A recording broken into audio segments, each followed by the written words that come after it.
We've examined some of the arguments that arise in connection with constitutional claims about sexual privacy and liberty. Many of the issues we've discussed continue to be relevant in this lecture, but now we're going to make things even more complicated, turning to the fascinating but painful topic of abortion. Our first case is Roe v. Wade, decided by the Supreme Court in 1973. This case involved a challenge to a Texas law that criminalized abortion unless necessary to save the woman's life. Most states had such laws at the time. A majority of the court, 7 of 9 justices, voted to strike down the Texas statute. Writing for the majority, Justice Harry Blackmun announces for the first time that women have a fundamental constitutional right to obtain an abortion as a liberty guaranteed by the Due Process Clause of the 14th Amendment. The court held that this right follows from the right to privacy announced in Griswold. I would note, however, that it's become increasingly clear in the decades since Griswold that the word privacy doesn't accurately reflect the interests the court has tried to protect. It would be more accurate to call it a right to bodily autonomy, or reproductive self-determination, or sexual liberty, or something like that. Justice Blackmun acknowledges that there's no explicit right to privacy in the Constitution, but the courts recognized a right of personal privacy, including areas or zones of privacy. The relevant amendments include the 1st, 4th, 5th, and 9th. As we discussed in connection with Griswold, the Bill of Rights has penumbras, and the 14th Amendment protects us against deprivations of liberty. However, the privacy guarantee encompasses only fundamental rights, those that are implicit in the concept of ordered liberty. Blackmun notes that the right to privacy has some extension to activities relating to marriage, procreation, contraception, and family relationships. Blackmun proceeds to announce that the right to privacy also extends to a right to have an abortion, but he does little to substantiate his inference. One might assume that he's using the following premise. If an activity is related to marriage, procreation, contraception, or family relationships, then adults have a constitutional privacy right to engage in that activity. But we can build a reductio on the basis of this premise, continuing the argument as follows. Obtaining a divorce is related to marriage and family relationships. Therefore, adults have a constitutional privacy right to obtain a divorce. Was Blackmun prepared to announce a fundamental constitutional right to obtain a divorce? Probably not. It would be helpful to know what kind of relation to marriage, procreation, contraception, or family relationships an activity must have if there's to be a constitutional right to engage in it. Blackmun proceeds instead to list some burdens that the Texas law imposes on pregnant women and their families. There's psychological harm associated with bearing and raising an unwanted child. Mental and physical health may be taxed by child care, he says. And for unmarried women, there's the stigma of unwed motherhood. Although these burdens are real, Blackmun doesn't explain how they support the claim that there's a fundamental right to have an abortion either. Blackmun correctly emphasizes that even fundamental rights aren't absolute. The state has legitimate interests in restricting abortion.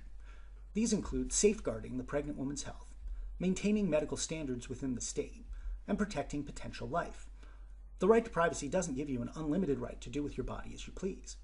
But because the right to privacy is a fundamental right, the state may limit it only by showing a compelling state interest. The state of Texas, the appellee, argues that the fetus is a person within the meaning of the 14th Amendment. Blackmun asserts that if this is so, then appellant's case collapses because the fetus's right to life is then guaranteed.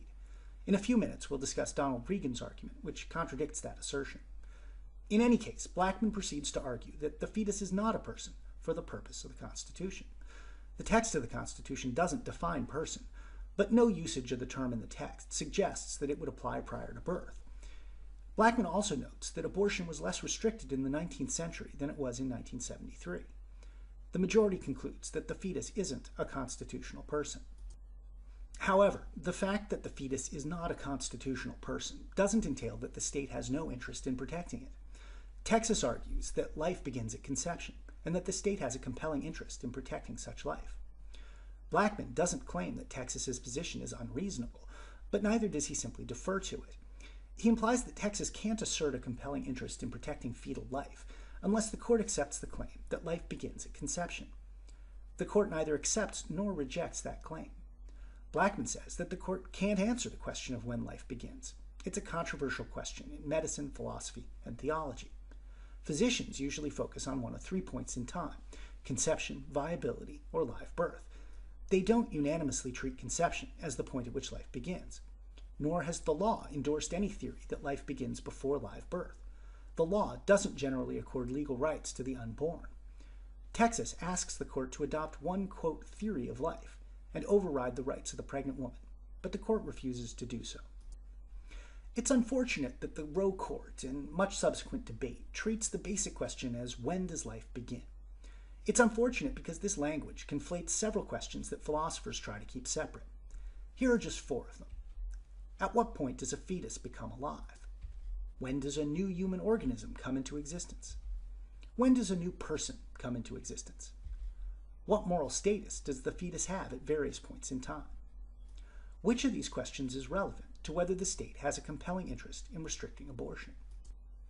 There's a simple sense in which the fetus is alive from conception. In fact, there's a simple sense in which ova and spermatozoa are already alive. That's not what we mean. Let's move to the second question.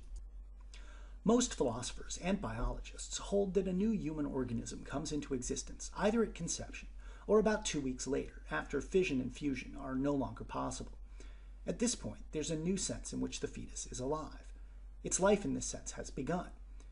It is, however, possible to concede that the early fetus is a living human organism without concluding that the state has a compelling interest in restricting abortion at that point.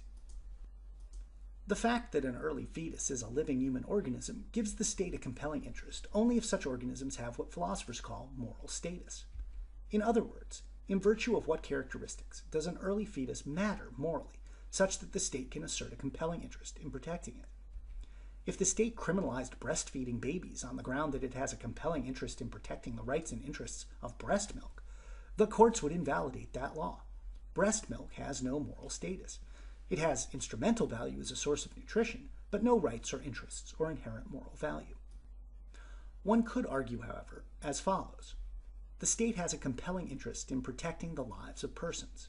Early fetuses are persons. Therefore, the state has a compelling interest in protecting the lives of early fetuses. Blackman argues that the fetus is not a constitutional person, but the view that the early fetus is a person in a pre-legal sense is not an unreasonable view. If fetuses are persons in a pre-legal sense, then one could argue that the law should begin to recognize fetal personhood, even though it hasn't done so historically. However, philosophers disagree about whether early fetuses are persons in any sense.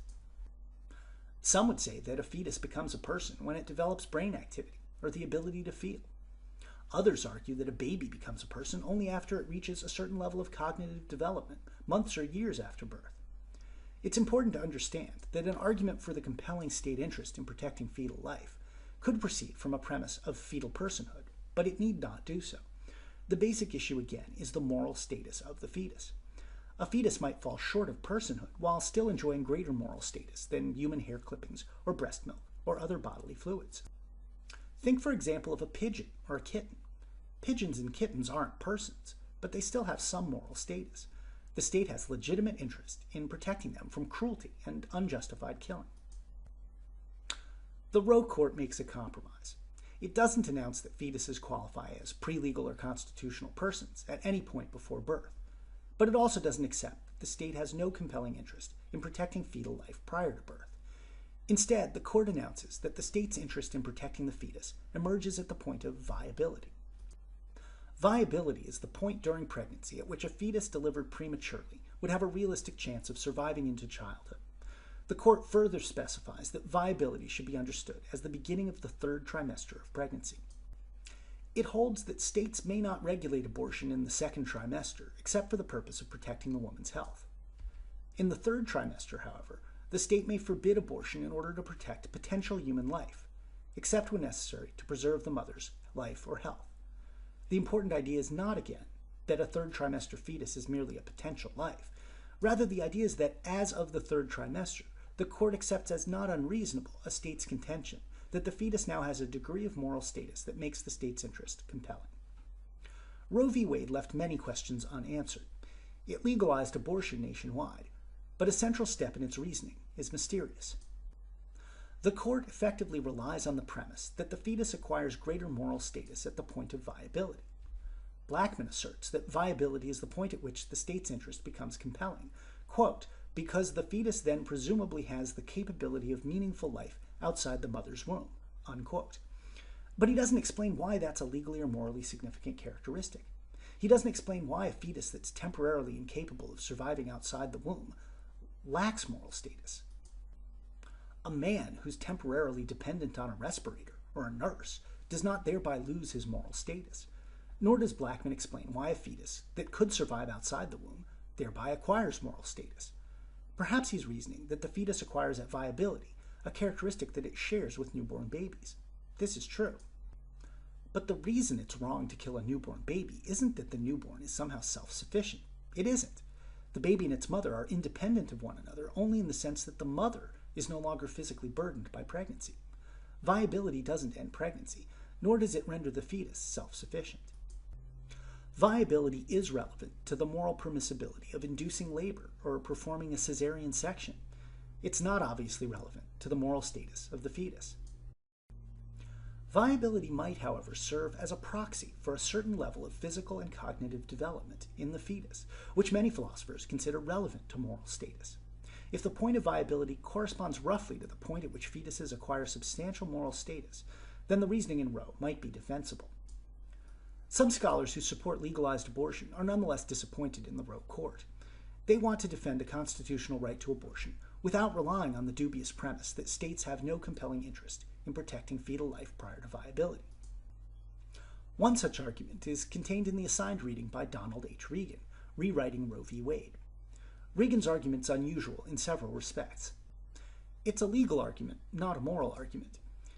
It only applies under U.S. law, based on the Equal Protection Clause of the 14th Amendment, not the Due Process Clause. Most surprisingly, Regan grants, for the sake of argument, that a fetus in utero has the same legal right to life as any child. This is not actually the case, and Regan knows it. He grants the premise because if he can show that criminalizing abortion is unconstitutional even after making this assumption, then the argument becomes even stronger after we drop this assumption. Regan's argument goes like this. It's a deeply rooted principle of American law that an individual is not ordinarily required to volunteer aid to another individual who's in mortal danger or need of assistance. Our law does not require people to be good Samaritans. An ordinary pregnancy and childbirth, with or without complications, is physically very burdensome, painful, and injurious to the woman.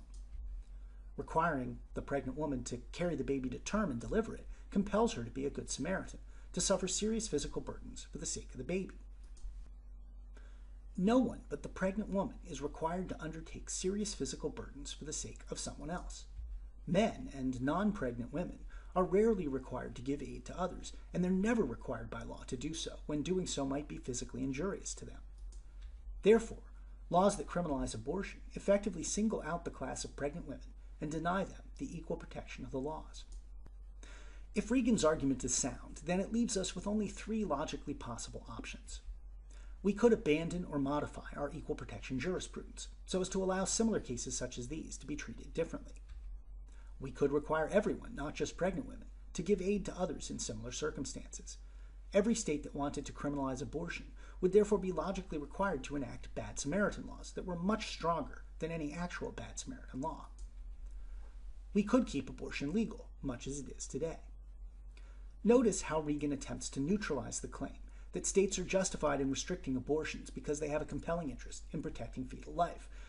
Regan grants that states have such an interest, but a state can't plausibly claim that its interest in protecting fetal life is stronger than its interest in protecting the lives of infants, children, or adults. Therefore, states that don't have Bad Samaritan laws can't consistently claim that their interest in protecting life is sufficiently compelling to justify requiring pregnant women to bear physically invasive burdens for the sake of their fetuses in utero, given that they don't require other potential Samaritans to give life-saving aid, even when they can easily do so. There are, of course, many possible objections to Regan's argument. He entertains many of them and offers replies. One objection is that the pregnant woman is in fact the fetus's mother, and parents already have a limited duty to aid their children. Here's another objection.